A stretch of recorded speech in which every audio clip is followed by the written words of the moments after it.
Okay, good morning, good morning, good morning, good morning. Mas maayo pa ta sa kabuntagon nining adlaw.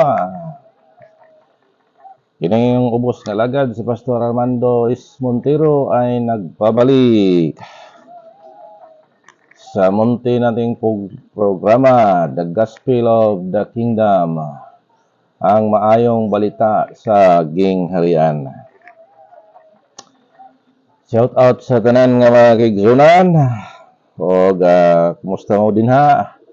Hinaot nga nakatune in na usab ang inyong mga cellphone o laptop o kung sa pa nga mga gadget nga diin mahimong makabahin ako sa inyong oras karon.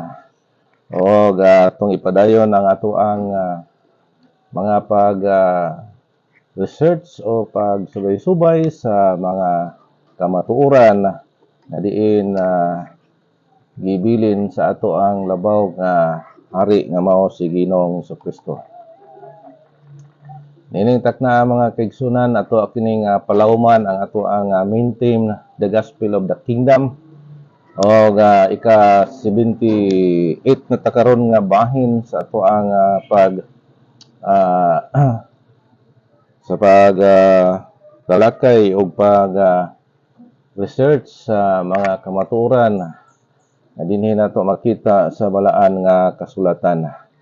O nga tong subject karon mga kaigsunan ang kamatuoran mahitungod sa maayong balita sa gingharian.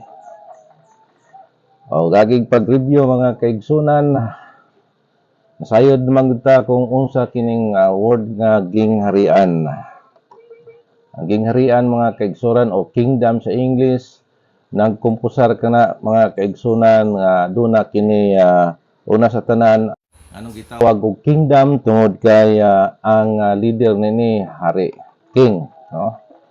So kinahanglan ang qualification sa kaning gitawag nga gingharian, aduna siya ay king o aduna pud siya ay teritoryo. No? Ang pinaka-king nato mao si Jesus Christ ug ang teritoryo nga diin na ipakanaog sa Ginoo ang bag-ong Jerusalem ug bag-o diha sa bag-ong kalibutan. Mao na ang teritoryo sa ato ang Ginoo. Kung naay hari, naay teritoryo ug naa pud siya dominion. Kay kung atong sabton kayo ang kining doktrina sa gingharian diya sa Daniel naagi dominion. Naay giharian ba, no? Naay hari ug napoy giharian.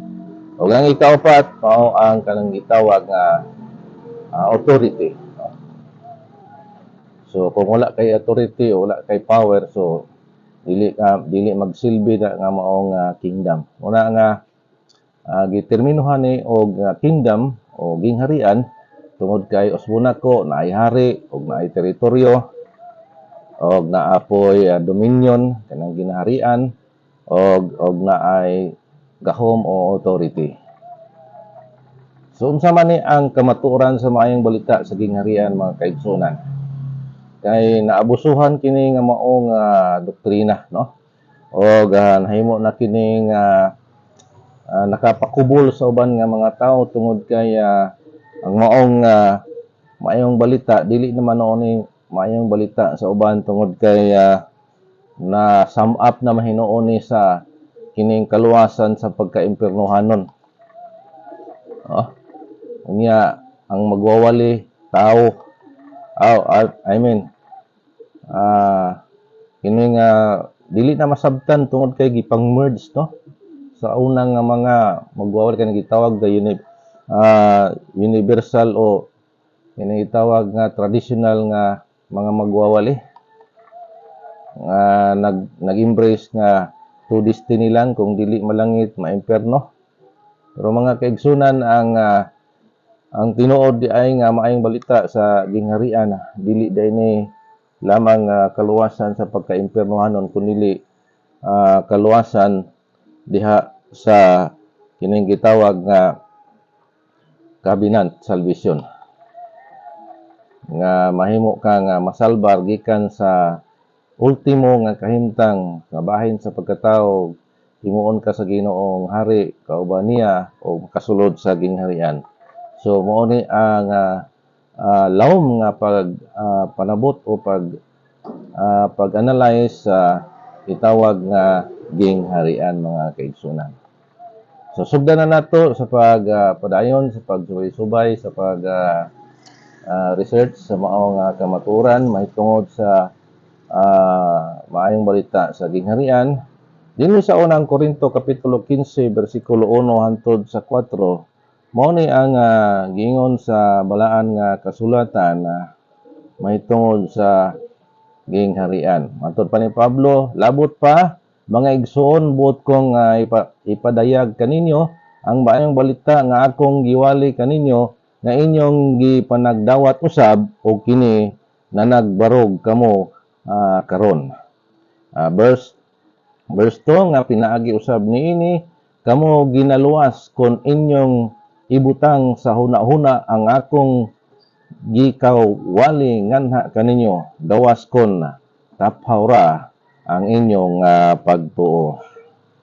Verse 3 kay gihatag ko kaninyo una sa tanan ang nadawat ko ra usab nga si Kristo namatay tungod sa atong mga sala sumala sa kasulatan. Verse 4 og nga siya gilubong og nga siya nabanhaw sa ikatulo kaadlaw sumala sa kasulatan. So mao kini unod sa unang Korinto 15 bersikulo 1 hangtod sa bersikulo 4. Mga kaigsunan sa diha nga napakyas ang nasod sa Israel sa unang pakigsaad nga nailhan nato nga mao ang daan nga pakigsaad ang Israel gibahin ngadto sa duha. Unsa man ning pagkabahina ang dako nga bahin og kini ikaduha ang salin. So usbon ako nabahin kini sa duha mga kaigsunan, ang isa nagbarog sa dako nga bahin og ang ikaduha nagbarog sa kining gitawag nga salin. Sa English pa remnant.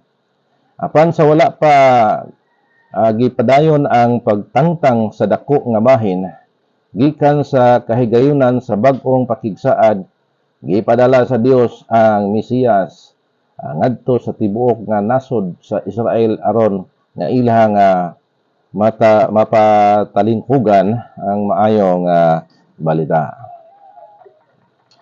So muna nga nipuli si Jesus Christ, nahimo siyang mediator sa makadiyot sa Old Testament.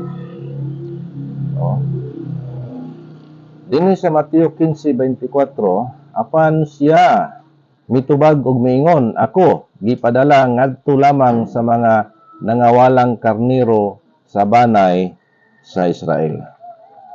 So mo ni atong mapansin higala igsoon giuna gyud ni Ginoong Kristo pagtagad ang mga Hudiyo nga iyang gi-declare nga mga espesyal nga katawhan. Marcos 1:14 hangtod sa 15 karon sa tapos nahibalhog si Juan sa bilangguan si Jesus miabot sa Galilee nga nagwali sa maayong balita mahitungod sa gingharian sa Dios. Di ba?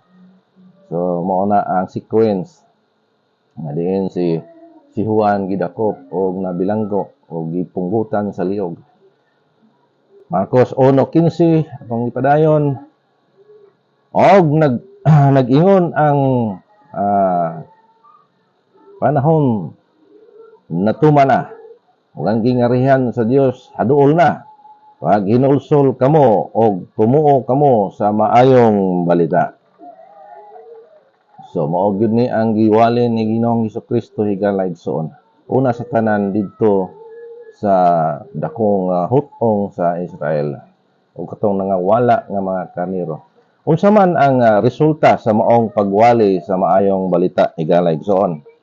Sa diha nga gipadayag sa Ginoo ang mga kamatuoran sa maayong balita, ang dako nga bahin sa Israel nagpakita og dili interesado sa pagdawat niini. So mao na mga kaigsunan nga gilansang noon si Kristo, no? Nag-reject sila. O matod pa sa Hebrews 2 Hebrews chapter 4 verse 2. Hebrews chapter 4 verse 2, kay ngari kanato ginawali ang maayong balita ingon man ngadto kanila. Apan ang pulong nga giwali wala nila kapusli kay wala man na masaguli og pagtuo diha kanila nga nagpakadungog niini. Tungod sa mao nga pagsalikway, gipadayag ni Ginoong Hesus nga ang maong mga buluhaton na mahitungod sa gingharian gikahatag na ngadto sa laing nga nasod nga didto gikadahom sa Dios ang paghatod sa mga bunga niini. So diri ta nakabintaha igaligson nga kitang mga hentil kay matud pa sa Mateo 21 bersikulo 42 hangtod sa 43, si Jesus mingon kanila, wala ba gayud kamo makabasa sa kasulatan? Ang maong bato nga sa mga magtutukod gisalikway, mahitungod sa uluhang bato sa pamag-ang, buhat kini sa Dios og sa atong mga mata kini makapahibulong gayud. Verse 43, busa sultihan ko kamo nga ang gingharian sa Dios pagakuhaon gikan kaninyo og igahatag ngadto sa usa ka nasod nga makahatod sa mga bunga niini. So mao na ang response pod sa ato ang Ginoo. Kinsa man kini nga nasod higala igsoon, daghan ang nagtuo nga ang nasod nga gipasabot niini mao ang nasod sa mga hentil. Apan matikdi ang gipasabot sa kasulatan mahitungod niini nga kamatuoran. Atod pa dinhi sa Isaiah chapter 1 verse 9, gawas kon ang Ginoo sa mga panon wala pa magbilin alang kanato og madyutay nga salin, mahimo unta kita nga sama sa Sodoma og mahimo unta kita nga sama sa Gomora. So mao na gisulti ni Isaiah chapter 1 verse 9. So atong makita mga kaigsunan, dugang pa din sa Roma 9:29, og maingon nga si Isaias mingon kanato, gawas kon ang Ginoo sa mga panon wala pa magpabilin kanato kaliwat, may sama unta kita sa Sodoma og may sama unta kita sa Gomora. So mao na gisulti usab ni Apostol Pablo mga kaigsunan. Ang nasod nga gipasabot niya dinhi mao ang salin. Kini mao ang dyutay kaayo nga bahin nga nabilin sa nasod sa Israel og sila mao ang gitukod sa Ginoo nga mao ang ihang katawhan, ang ihang metaphor nga lawas nga mao ang iglesia sa bag-ong pakigsaad. Busa ang direkta nga tubag niini mao ang iglesia sa bag-ong pakigsaad. Mao kini ang giingnan sa Ginoo. Di ba ato na take up ganiha nga nabahin kini ang Israel sa dako nga bahin ng isa o ang isa sa pikas salin, no? Lucas 12:32, ayaw kamo pagkahadlok jutayng panon kay gikahimut-an sa inyong amahan ang paghatag kaninyo sa gingharian. Mga kaigsunan so na-establishar ang iglesia, bagong iglesia sa ato ang Ginoo. Diin ang nahimong pundasyon ang kadtong nagdawat o nag-reject nga mga Israel in the flesh. Diin una na dito ang mga apostoles nga gitawag sa ato ang Ginoo, kay ang iglesia lagi, ecclesia man na sa Greek, o ang kahulugan sa ecclesia is a called out assembly. Busa sa matod pa dinhi sa Lucas 12, ayaw kamo pagkahadlok nga jutayng panon kay kahimut-an sa inyong amahan ang paghatag kaninyo sa gingharian. Pasalig kini ni Kristo sa maong remnant o salin, no? Busa sa kinatibuk-an wala mawala ang nasod sa Israel ingon nga mao ang pinili nga katawhan sa Dios. Og niana adtong mga gipatulog nga Hudyo mahimo pa nga makabalik ngadto sa pagbarog sa pwesto sa pakigsaad. So kinsa man ni sila mga kaigsunan. Sa gisulti sa Biblia, diha sa salin o iglesia sa bag-ong pakigsaad, mahidugang ang Hudyo o ang Hintil aron makabaton sa mga benepisyo sa maayong balita. Praise the Lord. So nahimo na kining assorted ang maong grupo, no? Busa sa wala pa mamatay ang atong Ginoo, iyang gitukod ang salin ingon nga iyang iglesia. Ug ang iglesia nga mao ang salin, mao ang iyang gihatagan sa katungod sa maong pagwali. Una, ngadto sa nangawala nga karnero sa nasod sa Israel. Og ikaduha, sa tapos nabanhaw ang atong Ginoo ngadto pag-una sa nasod sa mga Hudyo og human niini ang nasod sa luwas sa Hadis ng mga tao gikan sa kanasuran sa mga Hintil. So muna mga kaigsunan gilingi nata sa Ginoo, kita nga mga Hintil nga nagtuo nga adunay Dios sa langit o qualified kita nga mahimong kabahin diha sa iglesia sa tuang Ginoo. Mao na nga ang giingon sa balaang kasulatan sa Lucas 24:47 ug nga ang paghinulsol ug ang kapasayloan sa mga sala kinahanglan na igawali diha sa iyang ngalan ngadto sa tanang kanasuran sugod sa Jerusalem. So dinhi mapaul ang ubang mga human founders mga kaigsunan nga nagsugod sa Pilipinas padulong sa Jerusalem. Mapaul gid sila dinhi kay ang starting point sa pagwali sa maayong balita nagsukad og nagsugod gyud sa Jerusalem. Dugang pa mga kaigsunan dinhi sa Marcos 16:15 hangtod sa 16 og siya miingon kanila, panlakaw kamo sa tibuok kalibutan ug igawalin ninyo ang maayong balita ngadto sa tibuok nga kabuhatan. Verse 16, siya nga mutuo og nabautismuhan pagaluwason apan siya nga wala mutuo pagahukman sa silot. Kini tama nga translation mga kaigsunan sa Marcos 16:16. Siya nga mutuo og nabautismuhan pagaluwason, no? Ang word nga pagaluwason kuana siya, no? Padayon na o future. Apan siya nga wala mutuo pagahukman sa silot. So muna ang gisulti dinhi sa balaang kasulatan. Dugang pa sa 1 Peter chapter 4 verse 6, kay alam nini nga hinungdan nga ang maayong balita ginagawali ngadto kanila nga mga patay aron nga sila mahinukman ingon sa mga tao nga diha sa unod apan sila magkinabuhi ngadto sa Dios diha sa espiritu. 1 Peter chapter 4 verse 7, apan ang katapusan sa tanang butang nagkahiduol na busa magmalinawon kamo sa huna-huna og batunin ninyo ang maayong panimuot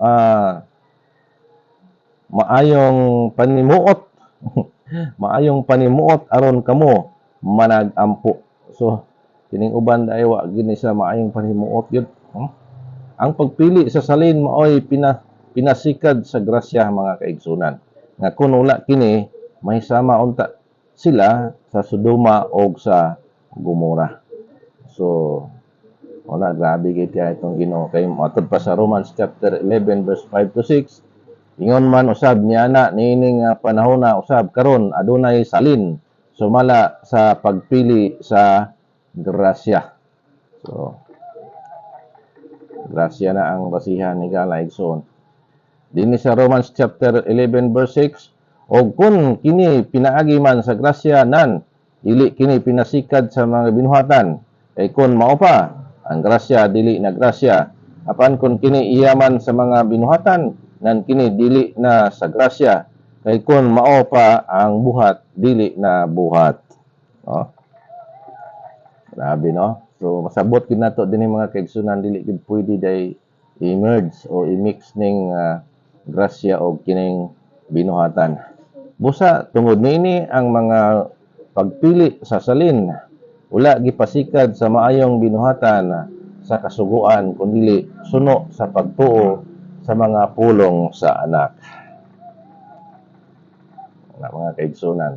Atod pa ni John chapter 6 verse 29, si Jesus mitubag og mingon kanila, kini mao ang buhat sa Dios nga kamo mutuo kaniya nga iyahang gipadala. So si Jesus Christ gipadala gyud sa Amahan aron nga kita og gikan sa mga salin na gibase na sa pagtuo, dili na pinasikad sa buhat sa kasuguan na. In Romans chapter 11 verse 7, karon unsa man ang Israel napakya sa pagkabot sa iyang gipangita, apan ang mga pinili nakakabot niini og ang uban na gibotaan. Muna mga kaigsunan, ang pinili nga gipasabot dinhi mao ang salin nga gibutyag diha sa Romans chapter 11 verse 5. Kini mao ang Hudiyo nga naglangkob sa iglesia nga gitukod sa Ginoo diha sa bag-ong pagigsaad. Ug niini usab nga paagi giilisdan sa mga niluwas nga mga hintil ang bahin sa dako nga bahin sa Israel tungod sa ilahang kapakyasan sa pagtuo. So katong ditong dako nga bahin sa Israel nahimo kining nailisan sa ning gitawag nga mga hintil. Kitang mga hintil nahimo kini nga nasundot sa punuan, mga ihalas kita nga diin gibanggi tong unay nga sanga o kita gisumpay. In Romans chapter 9 verse 31 hangtod sa 32, apan ang Israel nga nag-agpas sa kasuguan sa pagkamatarong, wala hinuon makakabot sa kasuguan sa pagkamatarong. Verse 32, nganuman, tungod kay wala man sila mangita nini pinaagi sa pagtuo, kundi ingon man sa mga daw pinasikad sa mga binuhatan sa kasuguan. Kay nahipangdol sila sa batong kapangdol. Napandol di silang Kristo, no? Dugang pa din Romans chapter 9 verse 24, nga mao kita nga iyang gitawag dili gikan sa mga Hudyo lamang kundi gikan sa mga hintil usab.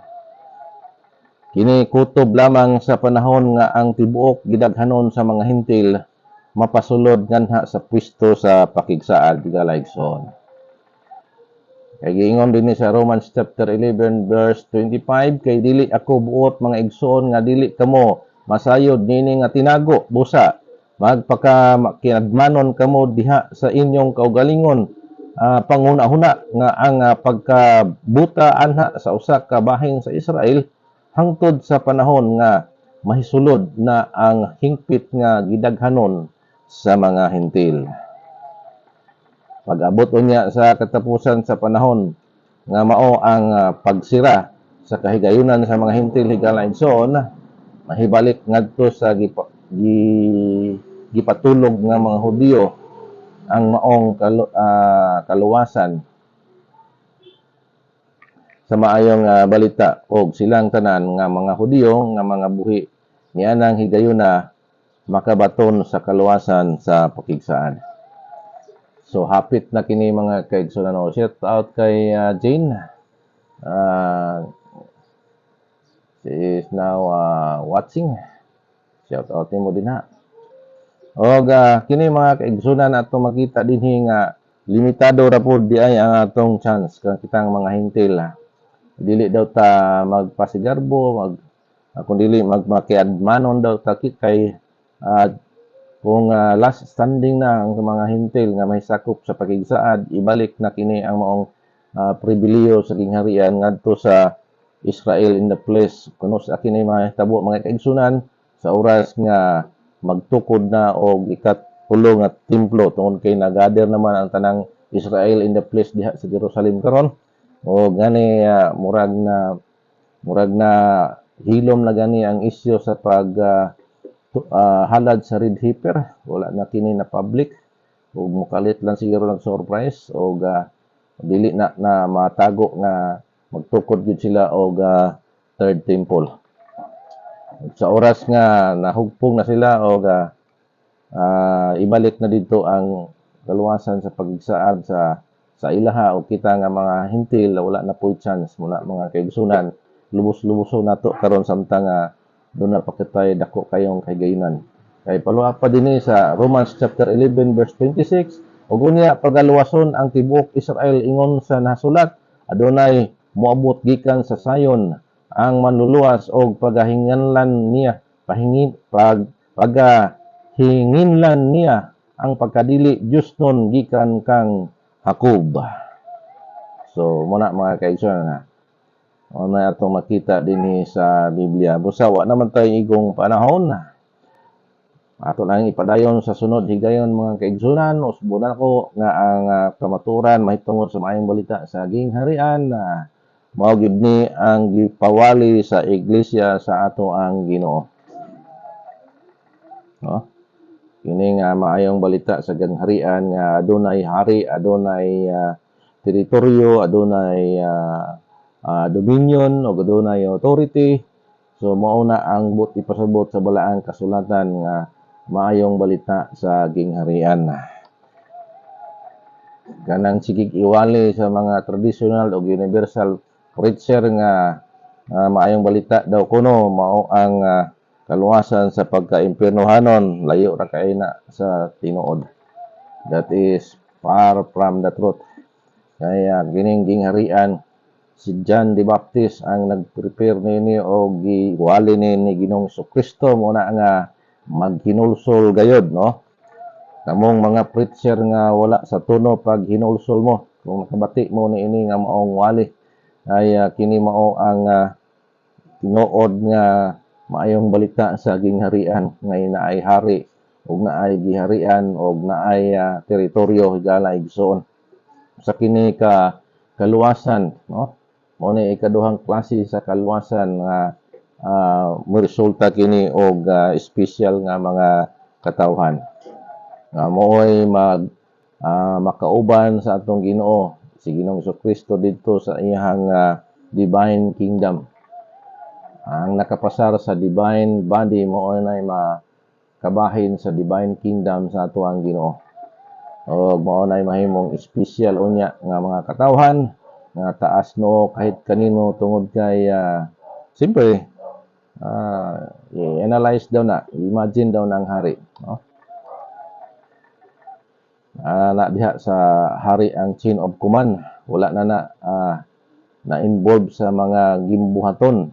Apan kining mga luwas nga naa sa gawas sa syudad, naa sa gawas sa Bagong Jerusalem, mao na mga luwas nga impiernohanon nga wala nakapasar sa divine body, mere flesh body lang ang ilahang naangkon sa pagkabanhaw, na ay flesh and blood. Matod pa sa unang Korinto 15, flesh and blood cannot inherit the kingdom.